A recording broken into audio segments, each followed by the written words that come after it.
आदाब, नमस्कार। मैं फैसल और आप देख रहे हैं नेशनल दस्तक। बिहार चुनाव नतीजों पर एक से एक बड़े खुलासे हो रहे हैं।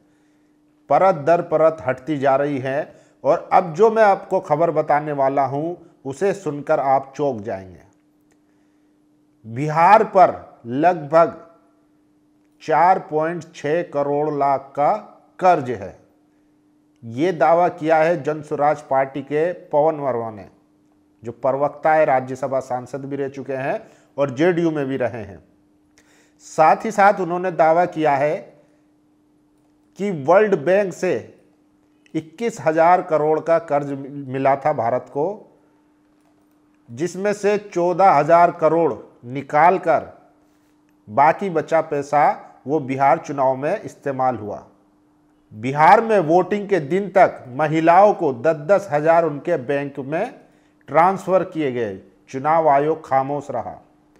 पवन वर्मा जन स्वराज पार्टी के राष्ट्रीय प्रवक्ता हैं, उन्होंने ये दावा किया, ये खबर लीक की है। तो क्या है इसकी सच्चाई, उस पर भी बात करेंगे। वहीं दूसरी तरफ बिहार में जो एसआईआर हुआ था उसमें जो वोट डिलीट हुए हैं, यानी कि जो 65 लाख वोट काटे गए हैं, उसका असर ये हुआ कि लगभग 50 से ज़्यादा ऐसी सीटें हैं जहां पर जो डिलीटेशन हुआ है उसका असर दिखा और डायरेक्ट एनडीए के प्रत्याशी जीतते हुए नजर आए। अगर बात करें बीजेपी की, बीजेपी 101 पर चुनाव लड़ी और उसने 89 पर जीत हासिल की, यानी कि मात्र वो 12 सीटें हारी। और 12 में से भी 6 सीटें ऐसी है जहां पर मात्र 1,000 का अंतर है। एक सीट पर तो 30 वोटों का अंतर है, बीएसपी वाली, रामगढ़ वाली। तो आप समझिए कि इस चुनाव में किस किस स्तर पर जो है हेराफेरी हुई है। महिलाओं के अकाउंट में करोड़ों रुपए भेजना, चुनाव आयोग का खामोश रहना, यह भी सवाल है। लेकिन उससे पहले समझिए कि जो डिलीट हुआ है उसको विस्तार से समझिए। ज्ञानेंद्र अवस्थी एक वरिष्ठ पत्रकार है, उन्होंने बड़े विस्तार से इस पर खुलासा किया है, वो मैं आपको बता देता हूं। बिहार में मतदान नहीं, मतदाता हटाए गए। ये जनादेश नहीं, चुनावी इंजीनियरिंग का ब्लूप्रिंट है। बिहार चुनाव का नतीजा आने के बाद सबसे बड़ा सवाल ये नहीं है कि कौन जीता, सबसे बड़ा सवाल यह है कि कौन वोटर बचा भी था या नहीं। ईसीआई के डेटा की गहरी जांच के बाद ये साफ दिखने लगा है कि ये चुनाव बूथ पर नहीं, वोटर लिस्ट पर जीता गया। 128 सीटें सिर्फ एसआईआर आधारित डिलीशन से गई। यही चुनाव का असली परिणाम है। हमने ईसीआई द्वारा सुप्रीम कोर्ट के आदेश पर जारी वोटर डिलीशन डेटा को हर सीट के जीत मार्जिन से तुलना किया। परिणाम चौंकाने वाले नहीं, चौंकाने से भी आगे हैं। एनडीए द्वारा जीती गई 202 सीटों में से 128 सीटों पर डिलीट किए गए वोट जीत के मार्जिन से कई गुना ज़्यादा थे। ये पैटर्न आकस्मिक नहीं है। हर डिलीशन उसी क्षेत्र में हुई जहां गरीबी, बेरोजगारी, पलायन और एंटी इनकम्बेंसी सबसे गहरी थी, यानी जिसे वोट देना था उसे वोट देने लायक ही नहीं छोड़ा गया। ये है एसआईआर का असली चेहरा। एसआईआर एक घुसपैठ रोधी अभियान था, लेकिन एक भी घुसपैठिया नहीं मिला। सबसे पॉइंट की बात कि घुसपैठिए निकालने हैं के नाम पर एसआईआर कर दिया गया और एक भी घुसपैठिया नहीं मिला। ईसीआई ने कहा कि एसआईआर से अवैध बांग्लादेशी, म्यांमार और नेपाल से आए लोग हटाए जाएंगे, लेकिन जब डेटा सामने आया एक भी अवैध प्रवासी नहीं मिला, लेकिन लाखों वैध भारतीय नागरिक गायब कर दिए गए। खास तौर पर गरीब, दलित, पिछड़े, मुसलमान और प्रवासी श्रमिक। नाम हटाना आसान था क्योंकि सूची हटाने वाले वही थे जो बाद में परिणाम का प्रमाण पत्र भी दे रहे थे। फॉर्मूला साफ है, मतदाता को हटाओ, वोट को नियंत्रित करो, सीटें गिनते जाओ। अगर विपक्ष के वोटर ही लिस्ट में नहीं है तो फिर बूथ पर लड़ाई किस बात की। यदि डिलीशन जीत के मार्जिन मल्टीप्लाई 5 या मल्टीप्लाई 10 है तो ये चुनाव नहीं, रिजल्ट आर्किटेक्चर है।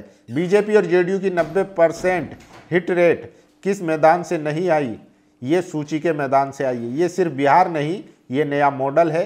आपने हरियाणा देखा, आपने महाराष्ट्र देखा, आपने दिल्ली देखा, अब बिहार वही मॉडल का फाइनल वर्जन है। चुनाव से पहले एसआईआर, लाखों नाम हटाओ, चुपचाप हजारों जोड़ दो, मतदान खत्म होने के बाद मतदाता की कुल संख्या बढ़ा दो, फिर उसी डेटा को जनादेश कह दो। बीजेपी विपक्ष को हराकर नहीं जीत रही, विपक्ष को सूची से हटाकर जीत रही है। ईसीआई का प्रेस नोट सबसे बड़ा सबूत है।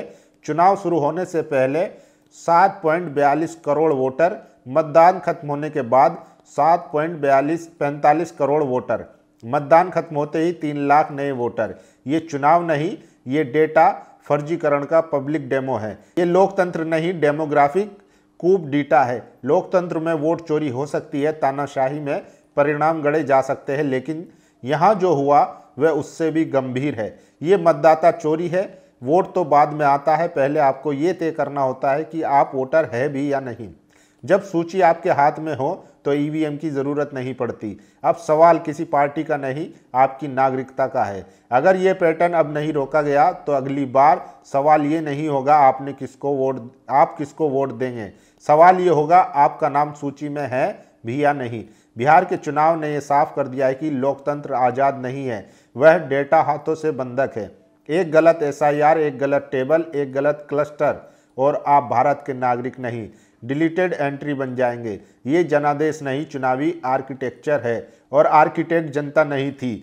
जो ये सोचते हैं कि ये चुनाव समझना है, उनसे कहिए ये चुनाव समझने की चीज़ नहीं, डिकोड करने की चीज़ है। और जो ये मानते हैं कि ये जनता का फैसला है, उन्हें बिल्कुल साफ साफ बात बतानी होगी, जनता कहाँ थी, सूची में भी नहीं। तो ये पूरी लिस्ट जारी की है 128 सीटों पर जहाँ वो डिलीट किए गए थे, जहाँ पर एसआईआर के जरिए नाम काटे गए थे, वहाँ एनडीए को सीधा लाभ हुआ। तो साफ है कि जब ना रहेगा बांस ना बजेगी बांसुरी। आपने अपने हिसाब से मतदाताओं को तय कर लिया तो फिर ये चुनाव कैसा। तो लोग सवाल उठा रहे हैं। ज्ञानेंद्र अवस्थी सीनियर पत्रकार हैं, उन्होंने गहरी छानबीन के बाद ये दावा किया है और एक लंबा पोस्ट लिखा है और समझाया है कि किस तरीके से बिहार में वोट डिलीट करके चुनाव जीता गया। कई महाज पर जो है बीजेपी को ऐस था, चाहे वो 10-10 हज़ार महिलाओं को देने की बात हो। आप सोचिए, लगभग 1 करोड़ से ज़्यादा महिलाओं के खाते में पैसा ट्रांसफ़र किया गया। तो यानी कि एक महिला, सोच लीजिए अगर एक परिवार में 4 हैं, 4 की भी बात छोड़िए, एक महिला के जिसके खाते में ट्रांसफ़र हुआ पैसा, तो उसका वोट तो कंफर्म हो गया। तो यानी कि वो मतदान बूथ पर जाने से पहले ही 1 करोड़ वोटों से आगे थी एनडीए। तो इस तरीके से पूरा खेल रचा गया। और अब खबर आ रही है, पवन वर्मा ने खुलासा किया है कि वर्ल्ड बैंक से 21,000 करोड़ का जो कर्ज लिया था, उसमें से 14,000 करोड़ निकाल कर बाकी बचा पैसा जो है वो बिहार में महिलाओं को बांट दिया गया है।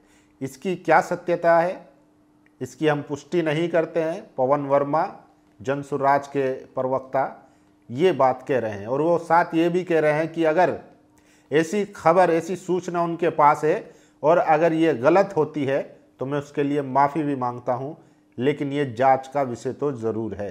तो बाकी आप लोगों की क्या राय है, आप अपनी राय जरूर दीजिए। शुक्रिया। नेशनल दस्तक की आपसे गुजारिश है कि अगर इसको बचाना चाहते हैं तो नेशनल दस्तक को सब्सक्राइब करने के लिए रेड कलर के सब्सक्राइब बटन को दबाएं, फिर बेल आइकन की घंटी दबाएं। नेशनल दस्तक को बचाने के लिए बहुत जरूरी है कि हर खबर को शेयर करें, लाइक करें, कमेंट जरूर करें।